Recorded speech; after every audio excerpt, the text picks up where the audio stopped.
So, to start off, I'm going to make another confession. I was one of those teenagers who loved to make fun of how my parents dress. Did anyone else do that as a kid? Or like you made fun of your parents, how they dress?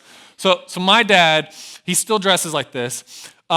Every weekend, he dresses like the mixture between like a Nordic individual and Urkel put together, right? And so here's what I'm describing, right?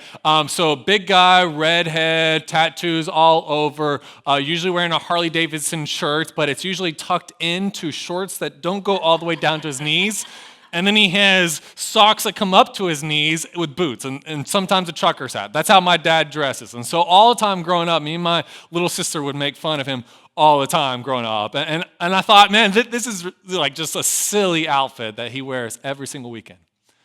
Well, then last summer, I was working around the house and did not realize it, but I ended up dressing exactly like my dad. And I have a wonderful wife who was very eager to point it out and poke fun at it and that sort of deal. And then it's one of those reminders that, you know, as you're a kid, sometimes you're like, you want to be like your parents, and sometimes you don't want to be like your parents, and then you get old and you realize you've become your parents, right? And it's always a mixture of good and bad, right? And some of those things are wonderful. If your parents have wonderful qualities, if they have great character, that's something wonderful. But sometimes, and let's just be honest, we all have this, sometimes the things that we gain from our family are not always good or healthy. And there are patterns or rules to how a family behaves and interacts and responds to different situations. And it could be that some of these are really destructive to our life. It could be that you have a negative family habit or pattern that involves a lot of anger. Maybe it's trauma. Maybe it's pain, maybe it's anxiety, maybe it's depression, maybe it's bitterness, maybe it's always people-pleasing, maybe it's always playing the victim. But you've gained this from your family and you recognize, man, this brought pain to my parents and my grandparents, and now I've done it. And maybe you have that wisdom to be able to look at yourself and you realize, man, there are some really unhealthy, negative family patterns I have picked up. And you have the heart to say, I don't want to carry this on to my kids. I don't want my kids to face the same addictions and struggles that I did. I don't want my kids to grow up feeling like they were abandoned and neglected by a parent who made me feel that way. I don't want to grow up, or if my kids grow up thinking that I played favorites with the siblings. Or have your kids grow up and they're facing the same trauma and they're facing the same pain because you couldn't get over it and you never dealt with the brokenness in your own heart, so you carried it on to the next generation. And I'm hoping that there's at least someone in this room who's like, yes, that's me. I do not want to carry this forward because I recognize how this has brought pain to my own life. Man, it is wonderful to be able to look at these things and with the wisdom be able to say, I'm going to take what was good and what was unhealthy, what was negative, what was destructive. I'm going to do what I can to put boundaries in place and to move away from this, but that is hard. Now, here's what's so wonderful when you look at God and His Word. God so much wants to help lead us down a better path. That's why so much of this was written, not so that we would just know the history of God, which is wonderful, but that so future generations can read of what happened with previous generations and what God did with them and how God worked in them. And so we might learn to apply it to ourselves and not make the same mistakes as our ancestors. To not go the same destructive patterns that so many have gone before us, but we can be able to look at it and say, you know what? This is finished because of Jesus. And now there's a new possibility. And now there's a new pathway. And that was a portion of why Genesis was written. See, we're in this series called Genesis. And it was written not to us, but it was written to an audience of slaves who've just been freed from slavery in Egypt, the people known as the ancient Israelites. And they have a lot of learning to do of who is this God and what does He have to say about them and what purpose does He have for them. And so Genesis was written to show them who their God was, but to also show them their family history. And so that they would read and reflect and might see, well, this is who we were, but yet here's God and how He interacted with this and how He has led us to something new. And the challenge was not to go back and do what the previous generations had done, but to learn the lessons needed to go forward and carve a new path, the one that God has for you. And we're going to be focusing on that, and that's a big part of the story today as we're going to be diving into Genesis chapter 37. We're going to be looking at a guy named Joseph. Joseph is a very famous story, right? And Joseph's story, I think, speaks not just to the audience of the ancient Israelites, but anyone here today or watching online who have the courage to be able to look at themselves and look at maybe some of the destructive habits and patterns in their own family and say, you know what? There are some things that need to end now. There are some things that have gone on for too long and too many generations, and they're only causing more and more pain, and this needs to end now. Because God has some freedom on the other side. And if that's you, man, I think you're going to get a lot out of today's story. But before we do that, it is always vital that we prepare our own hearts to hear what God has to say. And I don't know if you're anything like me, this week probably tested you a lot and probably rattled you some, not just with storms, but maybe just the natural tendencies and flow of life. And so maybe you just need a moment right now, like I do, to pause and bring that all back to Jesus so that we're ready to hear what Jesus has to say in his word. So if you would please bow your hearts with me and let's get ourselves ready to hear from God.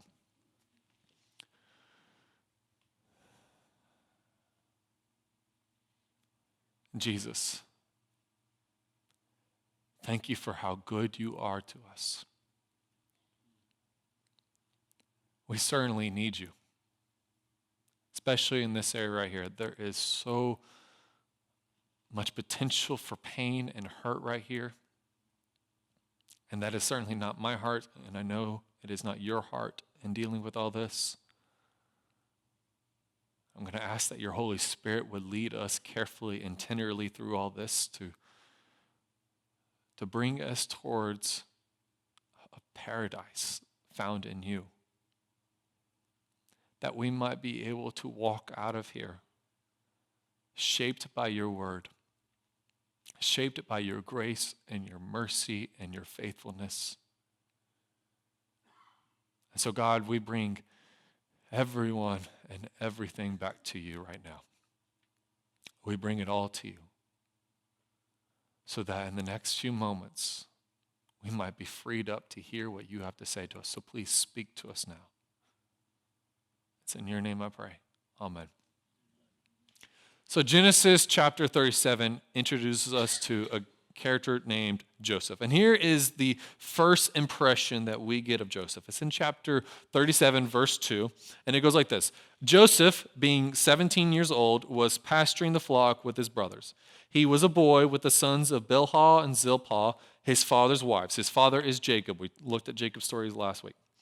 And Joseph brought a bad report of them to their father. All right, so this is the fourth generation of this family that God is like, you know what, I'm going to use this family and they're going to become a new humanity, and through them, I'm going to use them to fix the world. But right now, we're seeing something that we've already seen over and over and over again, and it's that this family has a way of just like cutting one another at the knees, right? Like any opportunity they have to better themselves, to look better than someone else, that's their motto. That's their family pattern, right? So we saw that with Jacob and his brother Esau. We saw that with Abraham in his own unique ways where he can't trust God and he's got to leverage things to get better. And now we're seeing the pattern with Joseph. Of here he is, he's this young little brat, and he's like, here's my opportunity to tattletale on my brothers to make myself look better, right? Like we read this over and over, and if you are a biblical reader, if you're paying attention, the response you should be having is like a deep internal groan. You're like, oh gosh, here we go again with this chaos, this constant family pattern of stabbing each other in the back, of taking from one another, right? Well, it continues, right? Because Joseph, we see this in the next verse. Now Israel, that's the other name for Jacob.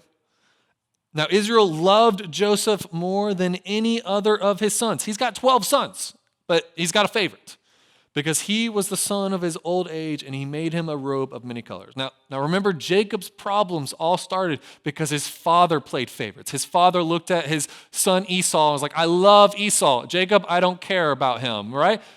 And that caused so much problems in Jacob's life. And now you see Jacob as a father, and he's doing the exact same thing. Except it's not just 2 sons, it's 12 sons, right? He was like a bunny. He just reproduced like crazy, right? But he makes one of them his favorite, and he makes it very well known. Like, you're like, Jacob, did you not realize the amount of trauma and pain you brought yourself and you went through because your father treated you like this? And now, oh gosh, Jacob, you're doing the same thing? It's the family pattern. Pick favorites, isolate everyone else, stab who you can in the back, do what you can to leverage yourself better. That's the family pattern, the family motto here. And then it continues, verse 4. But when his brothers saw that their father loved him more than all of his brothers, they hated him and could not speak peacefully to him. The language here echoes all the way back to the Cain and Abel story, right? You remember that story, the classic brother kills brother? The language is the exact same in the Hebrew, and that's intentional. It's setting the stage that this is going to be a replay of the Cain and Abel story, right? So we saw how that went. Now this family is kind of doing the same thing, right? And especially when God starts to show favor onto Joseph as well. You see, God gives Joseph these dreams and these visions, and they're like of him one day being crowned basically a king over his brother. And like every stupid teenager, he goes to his brothers and he starts telling them, he's like, you know what? One day I'm going to be your boss and I'm going to be in charge of you. I'm going to be better than you. And you're like, this is terrible, right? And so here's the reaction that they have. Verse 8 says, so they hated him even more for his dreams and for his words, right? So we're already being introduced that there's this character, Joseph, he's a brat, he has a way of playing into the family pattern. The family is just doomed to destroy itself. That's what we've seen so far in this story with this family, and now it looks like the story is going to repeat itself with this family. And so we get to verse 18, and what happens is that Jacob has sent all the other brothers out into the field to work, and then he's got little Joseph here, and he's like, you know, Joseph, we need to call them in for dinner. And I don't know about you, but every younger sibling loves it when their parents give them power and authority over their older siblings. So go and tell them, hey, come in. You know, mom said to set the table, right? Like some of you are younger siblings, and you remember the glory of those days, right? It's wonderful. And so that's what happens. So Jacob sends Joseph. He's like, go round up your brothers, tell them supper's ready. And as he goes out, we read this in verse 18. They saw him from afar, and before he came near to them, they conspired against him to kill him. Right? So we're only 18 verses into this guy's life, and his brothers already want to kill him. And you're like, gosh, these are the people of God? Whew. And they said to one another, here comes this dreamer. Come now, let us kill him and throw him into one of the pits. Then we will say that a fierce animal has devoured him, and we will see what will become of his dreams. All right, so this is the family of God, that God's saying, you know what, I'm going to use you to be a blessing unto all the world, and you know what they tend to do? They just want to kill each other. You're like, gosh, God, these people are terrible. But then they decide not to kill him. They come up with another plan to make him suffer first. And so we read in verse 23, so when Joseph came to his brothers, they stripped him of his robe, the robe of many colors that he wore, and they took him and threw him into a pit. The pit was empty, and there was no water in it. Now maybe you're, an older sibling and you used to pick fun at your younger sibling. I know I am. I'm the oldest, and so I'm notorious growing up for picking on my younger sibling, and the reaction afterwards was about as heartless as what we see in verse 25. It says, then they sat down to eat, right? So they beat him to a pulp, they throw him to a pit, and they're like, you know what? Who wants lunch, right? Like, it's so incredibly heartless that is being described of these individuals that God is wanting to use, right? And then this gets worse, because a group of slave traders go by, and these brothers are like, you know what? Rather than just kill him, why don't we make a buck off of him? Like, why don't we just earn something for ourselves? And so they decide to kill him, and then they have this plan. It's verse 31. Then they took Joseph's robe and slaughtered a goat and dipped the robe in the blood, and they sent the robe of many colors and brought it to their father and said, this we have found. Please identify whether it is your son's robe or not. Now, remember what Jacob did to his father? His brother went out to hunt, and so Jacob dressed like his brother, and he went in and pretended to be his older brother and to get a blessing and inheritance that belonged to his brother, and it caused this huge split in the family, a huge fight, and Jacob had to flee for his life. Well, notice that his sons are doing something very similar. They take some clothing, and they pretend it's someone else, but it's to a far worse degree. They're not pretending that pretend to be someone else. They are pretending like he is dead. Which, if you read this carefully, and you read this story alongside the Jacob story, the biblical authors want us to meditate and reflect upon this wisdom that is being presented here. And it's very important, especially for the current audience, but I think it's important for us. And so I'm going to make note of it here. It's that destructive family patterns often have a way of growing worse with each generation when they are permitted to continue. That sometimes the things that we carry from our parents, if we allow them to continue, our kids might experience it far worse than what we did. If we allow them to continue. That's why we must continually stop and say, you know what? There are things I do not want to carry on. I don't want to carry on this perspective and this behavior and these actions and the treatment that I got. I don't want to treat my kids that way. That's why we must continually be seeking to improve generation after generation, because it may be that our kids and the next generation, man, they're going to face far worse because we allowed something to continue. And that's what it's trying to be reflected on here, because here was these kids of Jacob who were doing the same thing that Jacob did, but to a far worse degree, and it's causing so much pain. And so we continue reading this in verse 33. And he identified it and said, "It is my son's robe. A fierce animal has devoured him. Joseph is without doubt torn to pieces." And then Jacob tore his garments and put sackcloth on his loins and mourned for his son many days. Now here's another layer of deception. Verse 35. All his sons and all his daughters rose up to comfort him. So the people who are deceiving him and causing him pain, they're playing this fake, "Oh, Dad, it's okay. It's all going to be okay. We're here for you." It's total deception. But he refused to be comforted and said, "No, I shall go down to Sheol," which is Hebrew for hell, "to my son mourning." Thus his father wept for him. This is this constant tragedy. Now his family is tearing themselves apart. And maybe for some of you, you've been there. Your family, you've walked that road. Maybe you've witnessed a sibling or a parent or a cousin or an aunt or an uncle. Someone has done something and you're like, you're just following the family pattern. And now look what pain it has caused. And there's been deception, there's been betrayal, there's been lies. This is a very dark place to be. But the story is not over. You see, we're told this about Joseph in the very next verse. It says, "Meanwhile, the Midianites had sold him in Egypt to Potiphar, an officer of Pharaoh, the captain of the guard." Now, the next chapter of the Bible, chapter 38, does not touch on Joseph at all, but it's important to understand for the reflection of the story of Joseph. So chapter 38 is about Joseph's older brother named Judah, and who cheats on his wife, sleeps with a prostitute, causes a whole mess. But that's the family pattern, right? You have something before you, and you have an opportunity to take something that seems good to you, you go ahead and take it, regardless of what chaos it sows, right? And that was Judah's way, that was Jacob's way, that was Abraham's way, and it's important to understand that because Joseph's going to be tested with the same thing. You see, we're told this in chapter 39. It starts off like this in verse 2. It says, "Yahweh was with Joseph, and he became a successful man, and he was in the house of his Egyptian master." Now, so the family of God, this is important, they're doing some terrible things, repeating the same patterns over and over and over again, generation after generation. It just gets worse. And Joseph in his early days, he played into that. He did the same things. He tried to scheme and manipulate and point out ways about how he's better and take the advantage. He plays into this same pattern. But now we get God showing up on the scene. We get the whisper that God is up to something. And he's saying that God is with him, which is wonderful to think about in some ways. That while Joseph's in a miserable condition and he's been mistreated, God is still working through him. Which is something wonderful to reflect on, that our circumstances and how other people treat us does not limit what God is still able to do through us and capable of doing around us. Because in this moment, as Joseph is being mistreated, he's actually ending up being a blessing unto others. And this is the first time in this family someone's really been a blessing. All right, this is the promise that God made to Abraham, saying, your family will be a blessing on the earth. So far they haven't been, but we're getting the first whispers of that.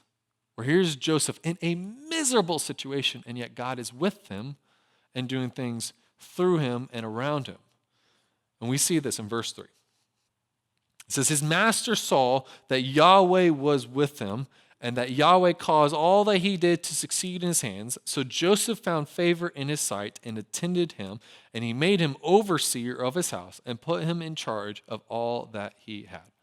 Now, so far in this theme throughout Genesis, we've seen God commit to being with someone. And that's wonderful. When that does, it seems like there's this blessing, God works through them, but it does not always guarantee that that individual is going to be with God. You see, God said he was going to be with Abraham. And the first thing Abraham did was throw his wife to Pharaoh, pretend like that was his sister to save himself. It causes a huge mess. People get hurt from it. Same thing with Jacob. God said, Jacob, I'm going to be with you. And so what did Jacob do? He blew up his family with his scheming, with his manipulating, with his lack of trust. Just because God is with someone doesn't mean that they're going to be with God. And when the biblical authors say, man, this person, God was with them, we should see that there is a call of a responsibility there, a call to represent God well. That if God is committed to being with someone, which we should remember, Jesus said he is with us, that comes with the responsibility for us in turn to be with this God. Because in that space, there is not only the opportunity for life to happen, in that space is a lot of testing. Because the enemy does not want this. And the enemy is going to do what it can to test and strike and tempt.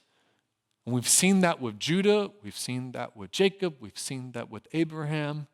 God's saying, I want to be with these individuals. And oh man, the enemy does not like that and rears up its head and isolates and attacks. And so here's what happens with Joseph. He's already been thrown into slavery. God's with him, but the enemy is not done taking shots at him. And we see this in the next few verses. Verse 7. It says, after a time, his master's wife, Potiphar's wife, cast her eyes on Joseph and said, lie with me. And so here we have this woman, probably an incredibly lonely and brokenhearted individual, who looks at Joseph and sees that this is someone I can take and use for myself to make myself feel better, for pleasure for myself, because why? He's handsome, he's attractive, whatever, but it's all about a matter of she cannot see that he is someone trapped in his own state of brokenness. No, he is an object for her pleasure. It is like she is using him like a porn star. I'm going to step away from my notes here for a moment. I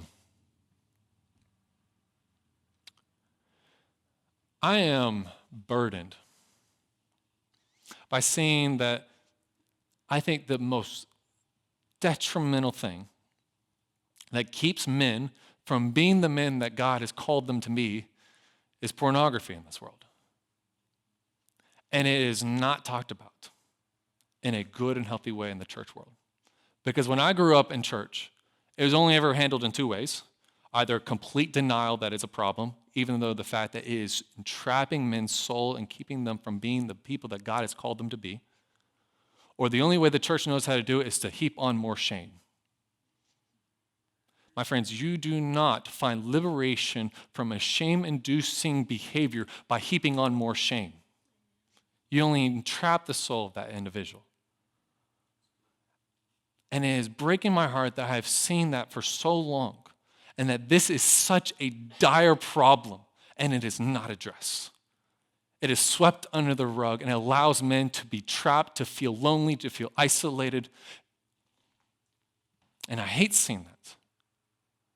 Because so many men feel afraid to come forward and say something. And here's the honest statistics. It says 85% of men in church struggle with this. 50% of pastors struggle with this. Ladies, you're not immune. The statistics I saw recently says about 45% of women struggle with this as well. Now, I can't speak to the heart of a woman here, but to the heart of men, man, it is time that this is dealt with, because this may be the family pattern that is continuing. And the way the world is turning and the opportunities that are around is shocking. I've seen 8-year-olds talk to each other about looking at this stuff. 8-year-olds.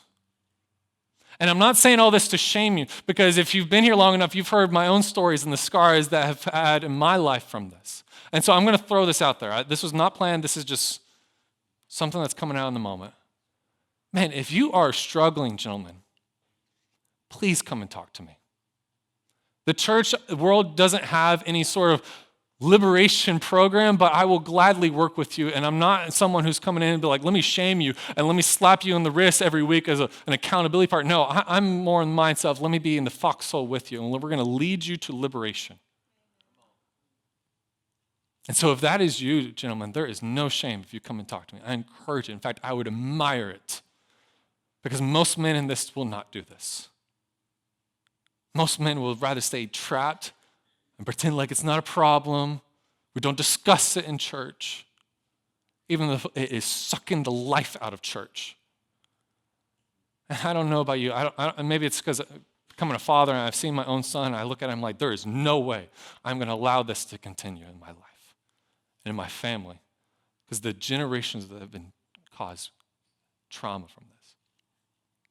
And so men, if you feel the need to talk, let me tell you, I'm going to admire that courage.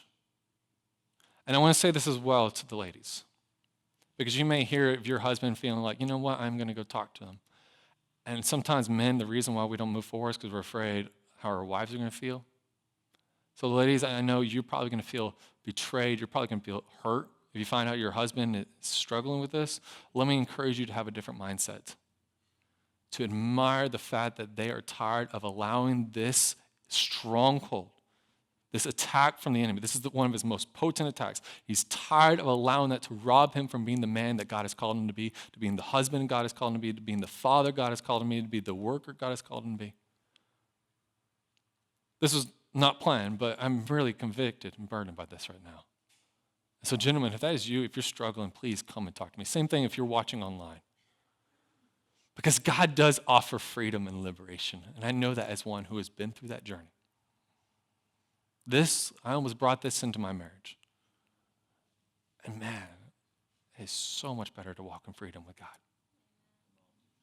And so if you're struggling with that, there is no shame on this. You're not going to get that from me. Instead, you would get someone who says, you know what? I see that. Let's fight this together. Because we need that in church. We need to have a generation of men who are rising up, who feel confident, who are not living in self-doubt, but recognize that they are a beloved son of God. And that needs to be addressed. And that needs to be seen, because the next generation, the way the world is turning, oh man, it is chaotic and messy and ugly. And we need some Davids to rise up, right?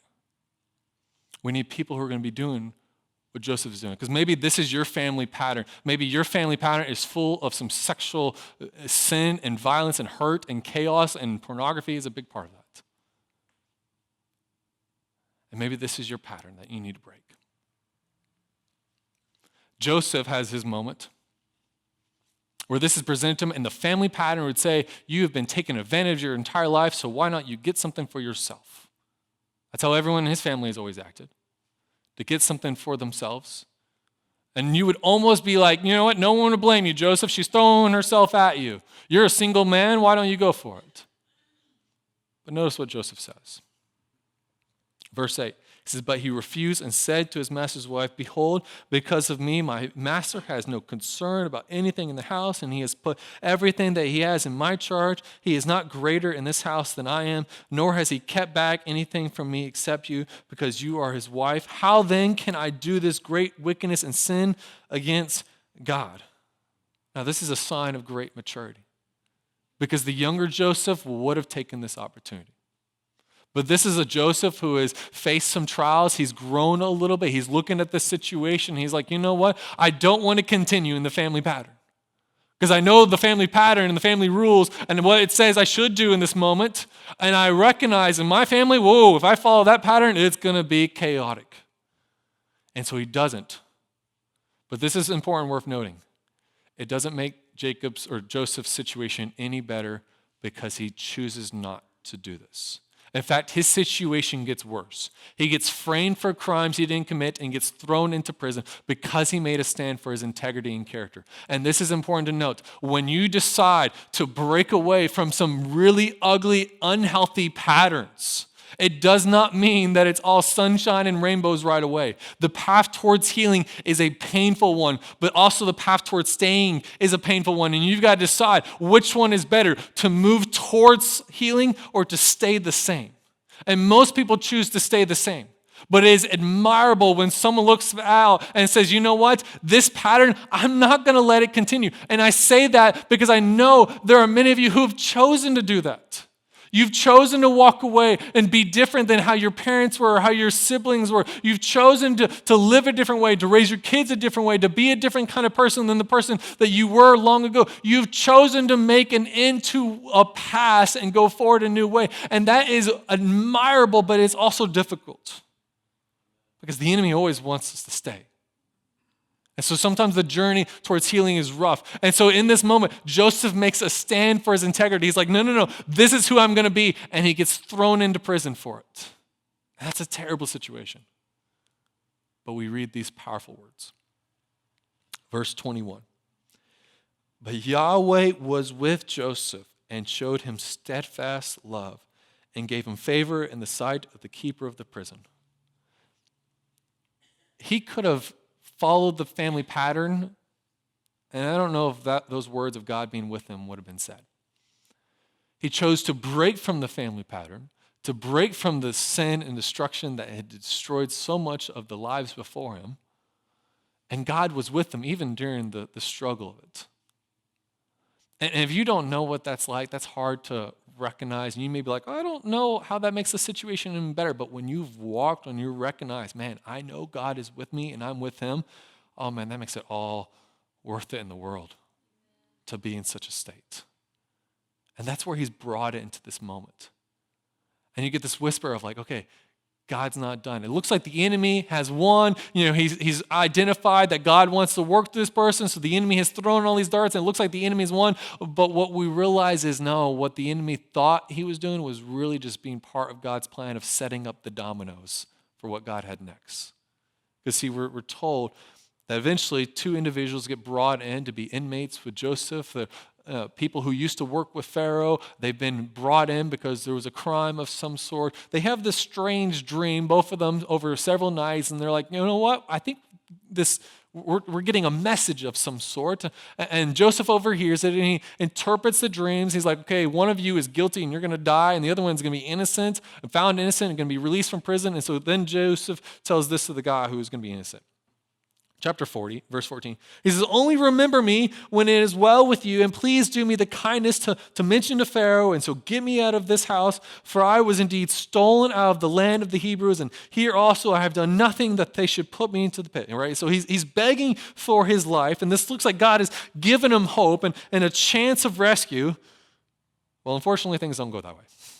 It's because the guy forgets, and we're told this in verse 23.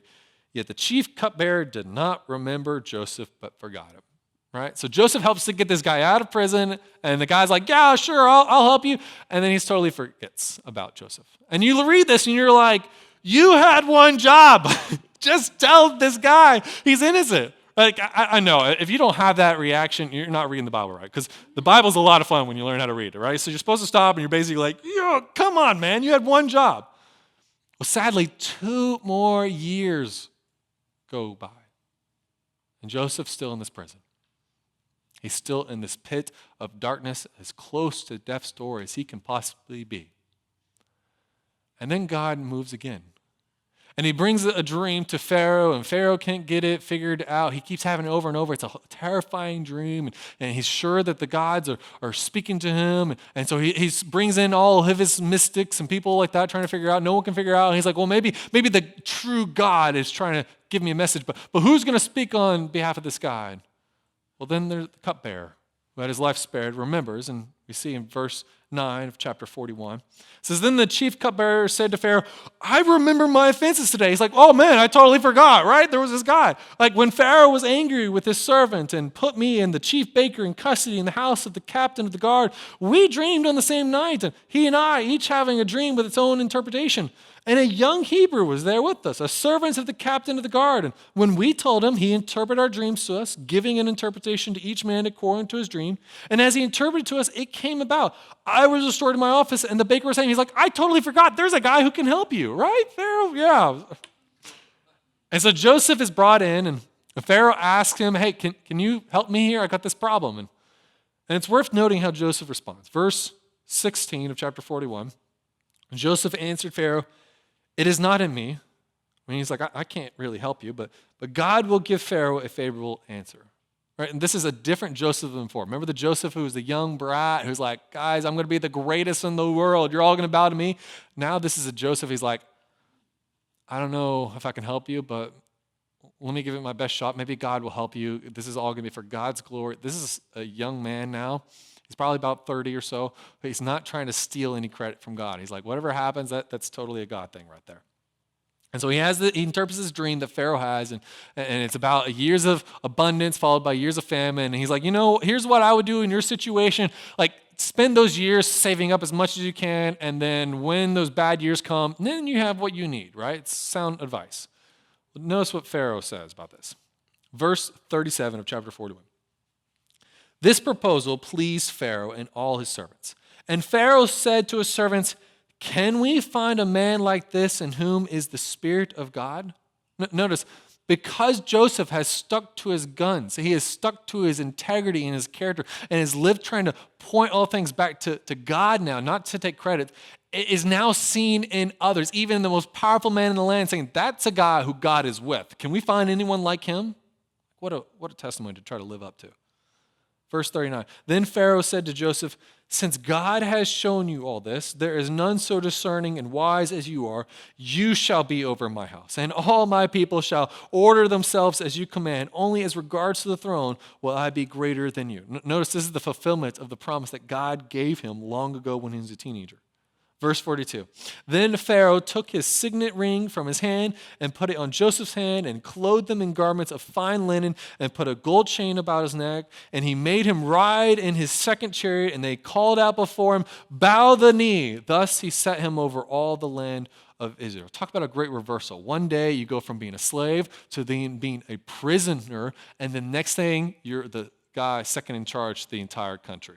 The most powerful superpower of the time, right? Like, talk about a great reversal, because he waited on God. He allowed God to intervene, and he stuck to his integrity during the time frame.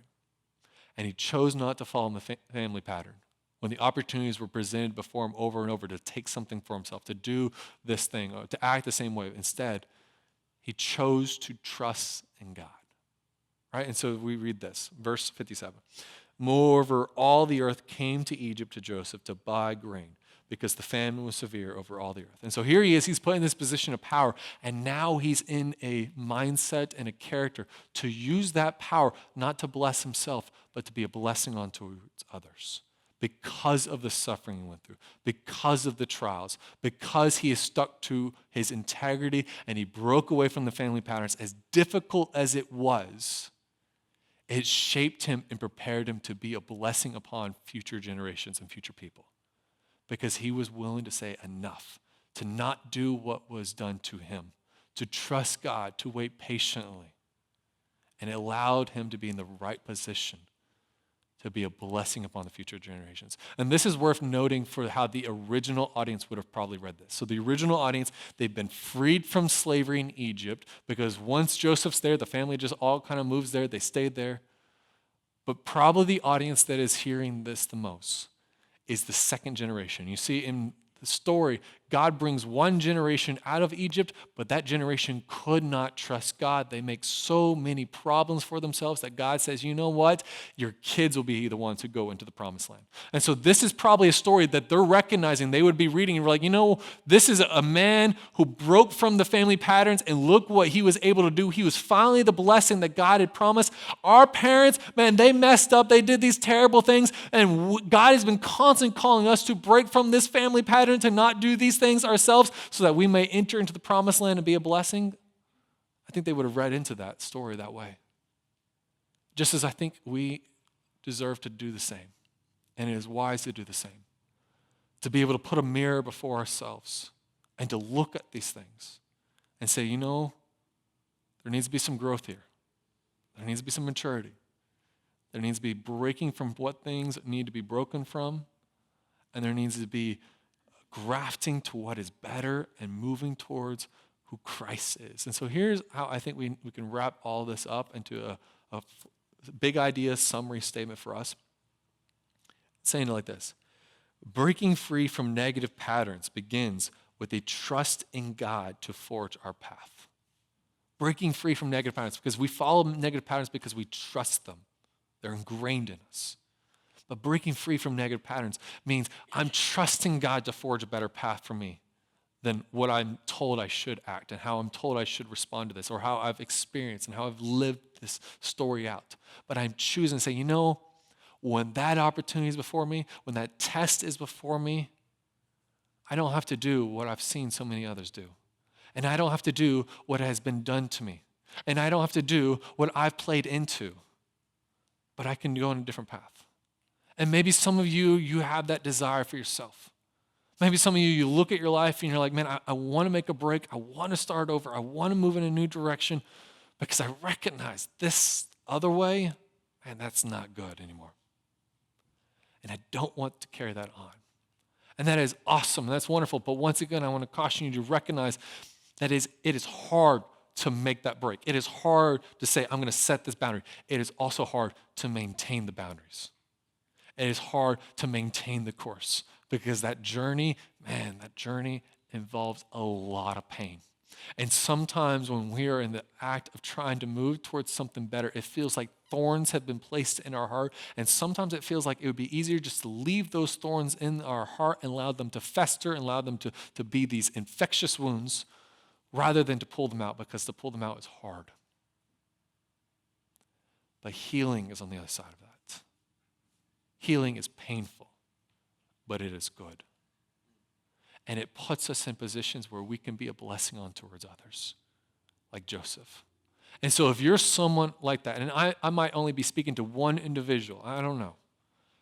But if you're someone like that, let me give you some words of encouragement to help spur you on in this direction. Let me list them out like this. First one, what was done to me does not need to be what I do to others. What I was born into does not need to be where I live from. What I inherited does not need to be what I pass on. What I have done does not need to be what I continue to do. There's liberation in that. And there's so much possibility for that. And our Christ offers that. Don't take my word for it. Take the words of a guy named Paul who experienced that, who made a huge break into who he was, and he talks about the freedom that Christ offers. He writes about it in a book called Colossians. Colossians chapter 2, verse 13. He says this, "And you who were dead in your trespasses and the uncircumcision of your flesh." I know that's a phrase we don't use a lot, the uncircumcision of the flesh. He's talking about your family negative patterns. He's like, you who've made your mistakes and you've inherited some bad things. You've inherited some garbage. You've inherited some baggage. You have created that and you carry it. We all have that. He's like, you who are in that state, it's like you were dead. But notice what God has done. God has made alive together with him, having forgiven us all our trespasses by canceling the record of debt that stood against us with its legal demands. This next part is really cool. This he set aside, nailing it to the cross. Meaning he didn't just set aside your sins, but he has also set aside the history that you have. He has set aside the brokenness that you bring into this world and that you were brought into with. He set that aside. And where did he put it? On the cross. He has nailed it. That is so cool. For this right here. He disarmed the rulers and authorities. All that feels like it has power over us. He has disarmed it, get this, and put them to open shame. So the things that oftentimes make us feel shame, he has put those things to shame. That's how cool our Jesus is, right? And put them to open shame by triumphing over them in him. My friends, Jesus offers true liberation. And he offers true freedom. So that we can look at our families and our history, and we can say, these are the good things I want to take with me and pass on. And by the power of Christ, I can look at other things and say, you know what, that is over, that is dead, that is not of me anymore, and that certainly is not going to pass on to the next generation or the people I interact with, because Christ has made that dead. He has put that to shame. So I don't have to go back there in that place. I don't have to go back and do that thing. I don't have to fall in this pattern over and over that I've seen so many previous generations have fallen into. But Christ can forge a new path for me, and I trust him to do that. That is the freedom that we have available to us, my friends, to be able to take that journey with Jesus. It's long, it's hard, it takes more than a sermon. It's a lifetime. But it is a walk that we don't walk alone, but we walk with a Messiah who says he is always going to be with us. And that is not just for when we get to heaven. That is in the pain of today. That is in the roller coaster of today, the ups and downs, every hill and valley. That's how good he is. And so I want to invite you now to bow your hearts and let's pray. Let's offer our hearts back up to this Messiah, this King of ours, who is so good. And I want you to take a moment to just reflect. Because it may be that you have things in your heart and you're like, I carry anger, I carry these addictions, I carry this bitterness, this grudge, I carry this habit of lack of forgiveness, I carry this isolation, I carry these terrible things that are just destroying my heart and my life. And I recognize this has been the family pattern. I play it out in my own scope, but that's the family pattern. And maybe you just need a moment to bring that to Jesus, to invite Jesus into those spaces, to hear him say, you are a beloved son and daughter, in those hurts and pains right there. So I'm going to be quiet for a moment so you can be real with God. And if you don't know what to say, just start with saying, Jesus, please help me. A lot of good follows that statement.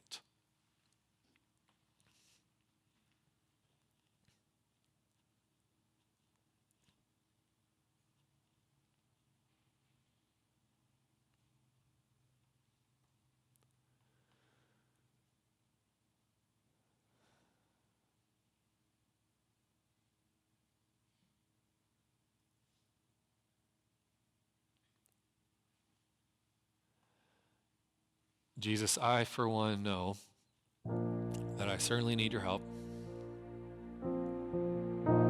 that I am a mixed bag of just the wrong that I've done, but also just the things that I've carried, that I've picked up over the years that are just, it seems like a family generational curse.